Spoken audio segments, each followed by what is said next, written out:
Hello viewers, இன்னைக்கு உங்களுக்கு கொள்ளு ரசம் எப்படி செய்யறதுன்னு சொல்லி தரேன்.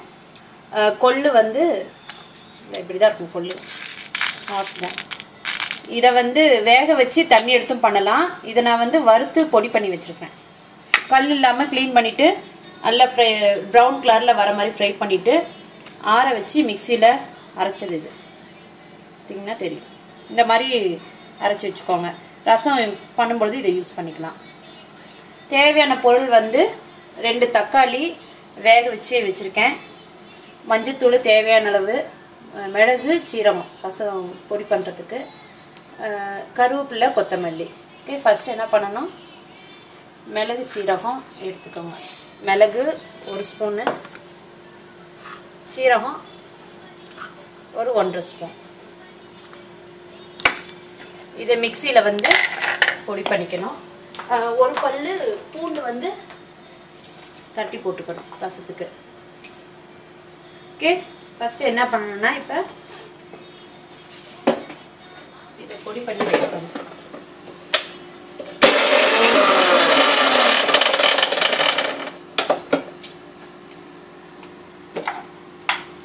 இந்த மாதிரி 1-2 பொடி பண்ணி வச்சுக்கோங்க.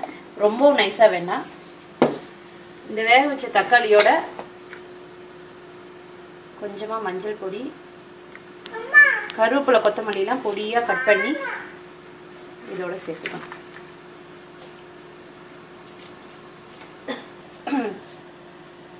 உப்பு 1 ஸ்பூனு, பெருங்காயப்பொடி கொஞ்சம் போட்டுட்டு நல்லா இதை வந்து கைவிட்டு கரைச்சிக்கணும். தக்காளி வந்து கொஞ்சம் வேக வச்சு பண்ணிங்கன்னா ஈஸியாக இருக்கும். இல்லாட்டி ரொம்ப கெட்டியாக இருந்ததுன்னா கரைக்கிறது கஷ்டம். அவனில் ஒரு 2 மினிட்ஸ் வச்சு அப்புறமேட்டுக்கு எடுத்திங்கன்னா ஈஸியாக இருக்கும். நல்லா கரைச்சிக்கணும். 1 ஸ்பூன் நல்லெண்ணெய் விட்டுக்கோங்க.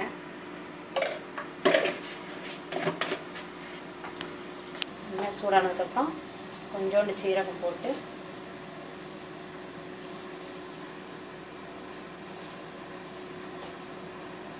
ஒரு பல்லு பூண்டை தட்டி போட்டு ஃப்ரை பண்ணணும்.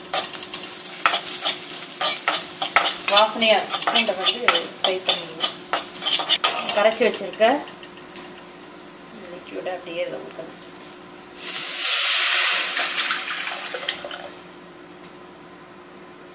ஊற்றிட்டு இந்த மிளகு சீரகம் நுணுக்கி வச்சுருந்தோம்ல அந்த பொடி போடணும்.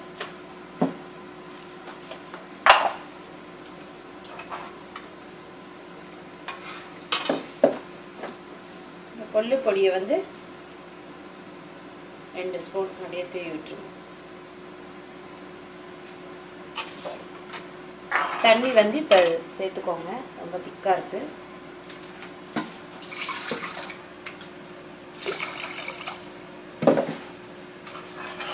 இந்த கொள்ளு வந்து உடம்புக்கு ரொம்ப நல்லது. சளி ப்ராப்ளம் இருக்கிறவங்க சாப்பிடலாம். உடம்பு வெயிட் குறையும்.